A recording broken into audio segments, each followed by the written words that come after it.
Hello, my name is Nicole Cho. I am one of the genetic counselors at the University of Michigan's Cancer Genetics Clinic. And for today's module, I will be talking about hereditary cancer syndromes, such as hereditary breast and ovarian cancer syndrome, and other genetic conditions that are known to be associated with those types of cancers.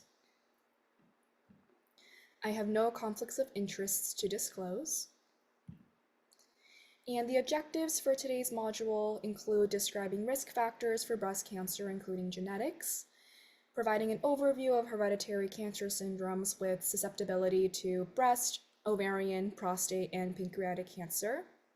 We'll also be discussing the considerations of when to make a genetics referral, as well as describing resources for providing care specific to hereditary cancer syndromes. Now, when talking about the relationship between breast cancer and genetics, it's of course important to first touch on what the average risk is for somebody to develop breast cancer. So we know that 12.5% or 1 in 8 individuals assigned female at birth will develop breast cancer by age 85. And there are a plethora of risk factors associated with breast cancer development, and so one of which includes personal risk factors. So sex assigned at birth, where we know that individuals assigned female at birth have a higher risk of developing breast cancer. Age, where most breast cancer diagnoses are over the age of 55, and endogenous hormonal factors, so age of first period, age of first live birth, as well as age of menopause. Other risk factors include biopsy history and presence of pre-malignant breast conditions, lifestyle factors like BMI or level of physical activity, environmental risk factors, so like radiation exposure or exogenous hormone exposures. Family history is also an important one, where if somebody has a family history of breast cancer, that will put them at an increased risk to develop it as well. And what we will be focusing on today are single gene or hereditary cancer syndromes that are known to increase breast cancer risk. And we know that 5 to 10% of breast cancer diagnoses are due to a genetic predisposition.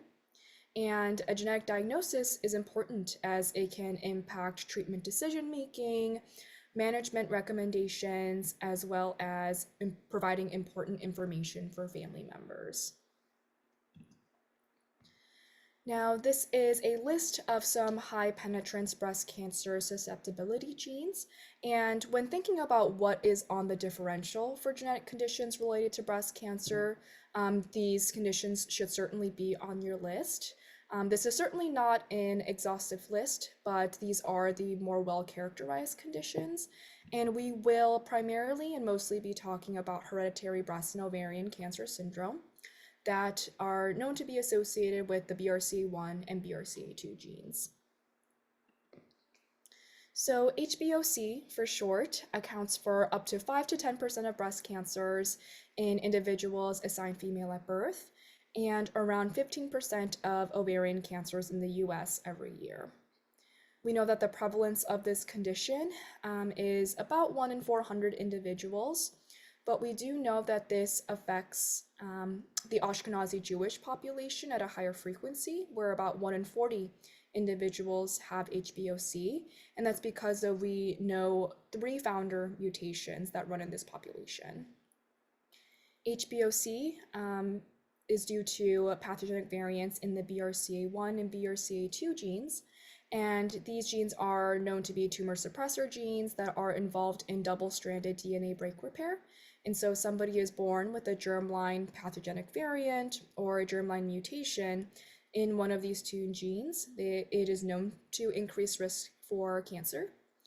This condition follows an autosomal dominant pattern of inheritance, and this is a highly penetrant condition, meaning that if somebody has the condition, they have a very high risk of exhibiting features of the condition. So in this case would be a cancer diagnosis. And because of this, we do have very specific management recommendations for people with HBOC, so this is also a highly actionable condition. Now, this table highlights the risk of malignancy in individuals with HBOC, and so we see here that the highest risk for cancer is in breast cancer.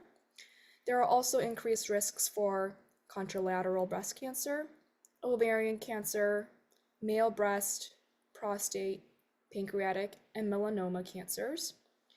This table also exhibits how there are different cancer risks for those who have a BRCA1 versus a BRCA2 mutation. And the differences primarily lie in whether there is an increased risk for male breast, prostate, pancreatic, and melanoma cancers. And so, because of these different risks, there are different considerations for medical management recommendations when you see a patient with a BRCA1 versus a BRCA2 mutation. Now, the management recommendations include high-risk screening depending on the organ at risk. So for the breast cancer risk, for those assigned female at birth, the annual breast MRI initiates at age 25, and then you add in an annual breast MRI with the mammogram starting at age 30 up till age 75. For those assigned male at birth with the BRCA2 pathogenic variant, we consider starting annual mammograms for them. We start prostate cancer screenings at an earlier age, starting at age 40, and we consider MRCP alternating with an endoscopic ultrasound for pancreatic cancer risk. So for BRCA2 patients, we recommend considering the pancreatic cancer screening regardless of their family history. But for BRCA1 patients, we consider it if there is a family history of pancreatic cancer, because that pancreatic cancer risk is lower. We also recommend annual full body skin exams because of that melanoma risk. We also offer chemoprevention for HBOC patients like tamoxifen, where we see a 40% reduction of breast cancer risk. We also have surgical intervention recommendations, and so to consider a risk-reducing mastectomy because that breast cancer risk is so high, as well as considering a risk-reducing salpingo-oophorectomy for that ovarian cancer risk. This certainly also impacts treatment decision-making for HBOC patients. So if somebody has breast cancer, this can impact whether they opt for a lumpectomy versus a risk-reducing mastectomy, not in just the affected breast, but perhaps both, as well as utilizing PARP inhibitors because we know that this treatment is more effective with those of the BRCA1 or 2 pathogenic variant.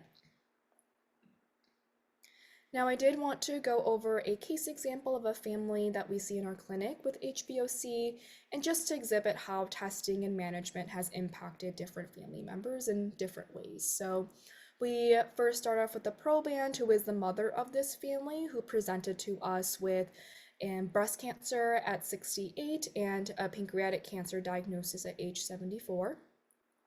Now, she underwent panel testing, which means she was tested for multiple different genes, including the BRCA1 and 2 genes, and she came back positive with the BRCA2 pathogenic variant.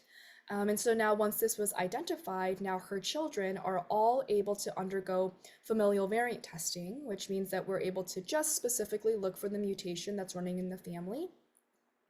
And so the daughter of this family first presented to us. She did not have any history of cancer, and she tested negative for the familial variant. So we were able to, not have her follow the high-risk screening recommendations for HBOC patients, but of course to follow what we recommend for the general population for cancer risk.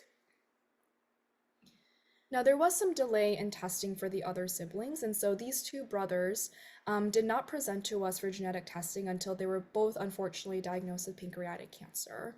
So after they presented to us, they underwent their own familial variant testing, and they both tested positive for the familial variant. And so after their diagnosis, we were able to say this is explanatory of their pancreatic cancer diagnoses, as well as initiate conversation, mostly regarding testing for their children, to recommend testing and then whether they need high-risk screening.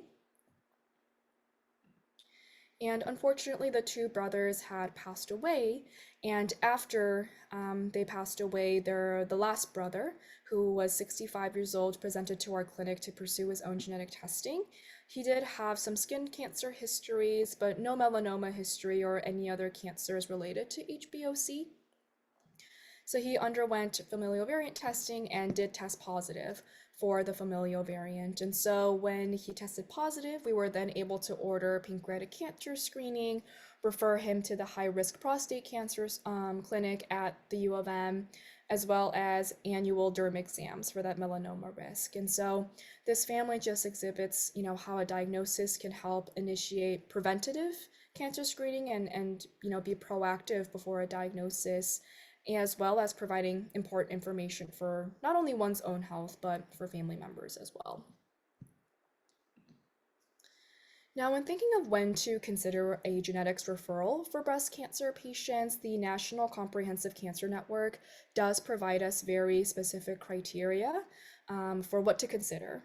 And so when you have a patient that has a personal history of breast cancer, these are the following features to consider when making a referral. And so if they were diagnosed at or younger than age 50, that certainly warrants a genetics referral.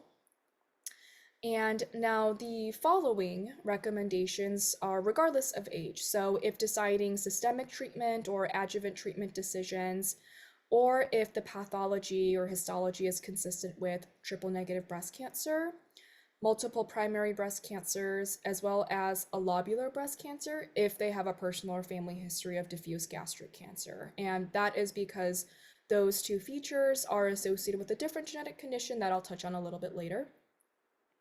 Also, age does not matter if somebody is assigned male at birth and has breast cancer, or if somebody is of Ashkenazi Jewish ancestry, or if there is a family history of breast cancer diagnosed at or younger than age 50, as well as if there's a family history of that cluster of HBOC cancers that we've discussed.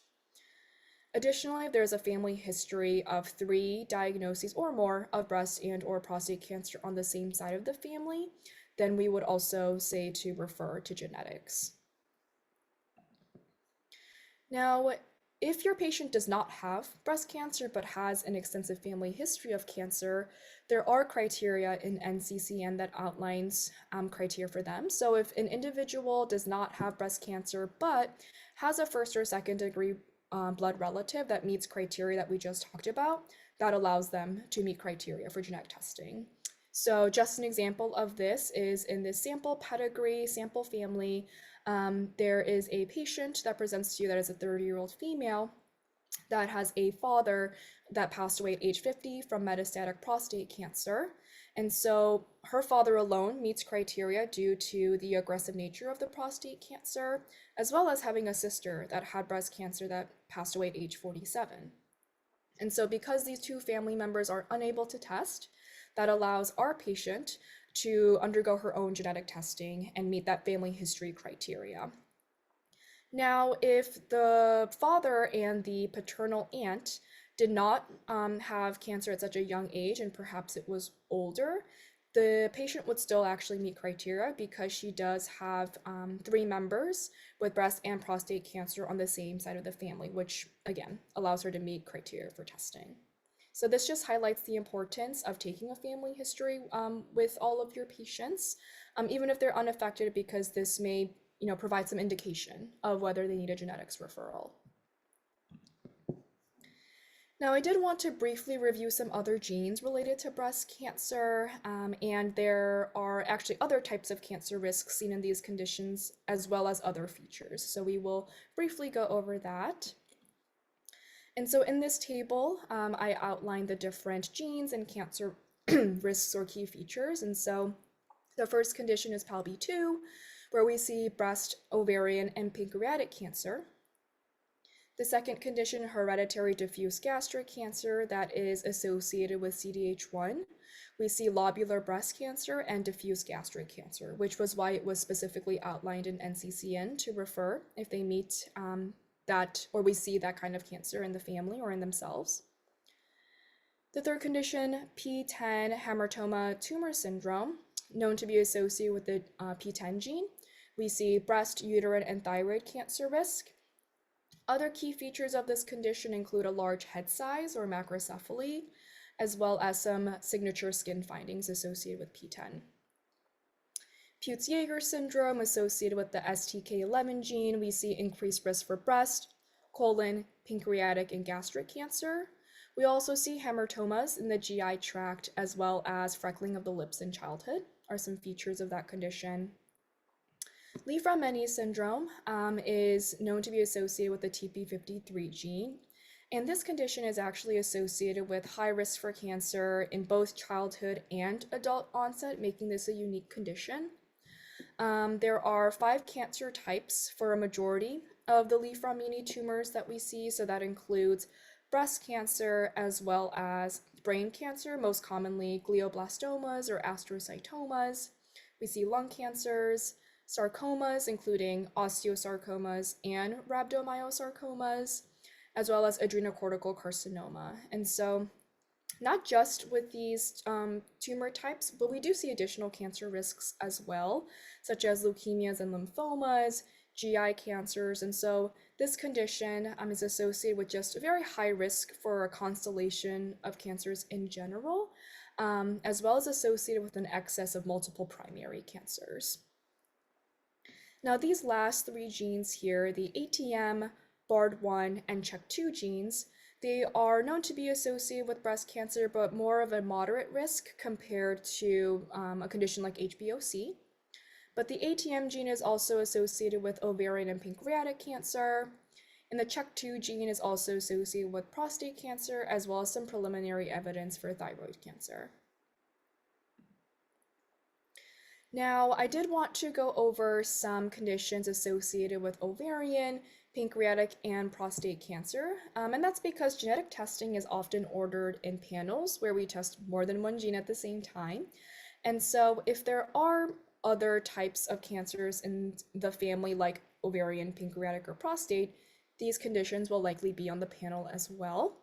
And so one of which includes BRIP1, which is associated with ovarian cancer.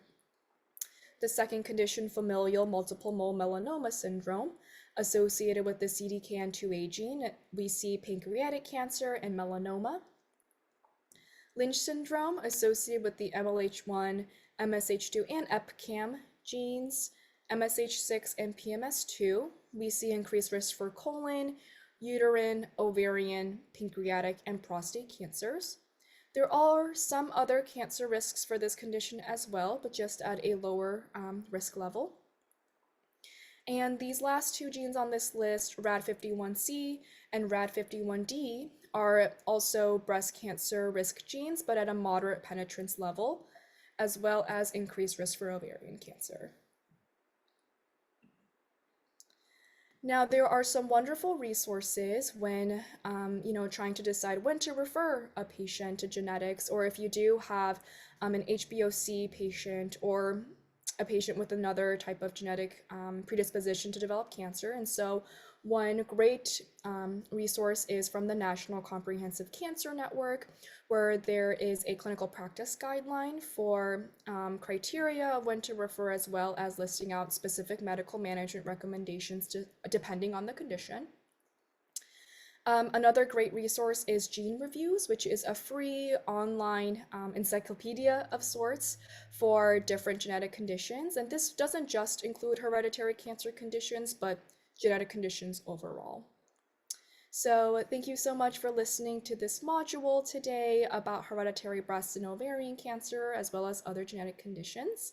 And thanks so much.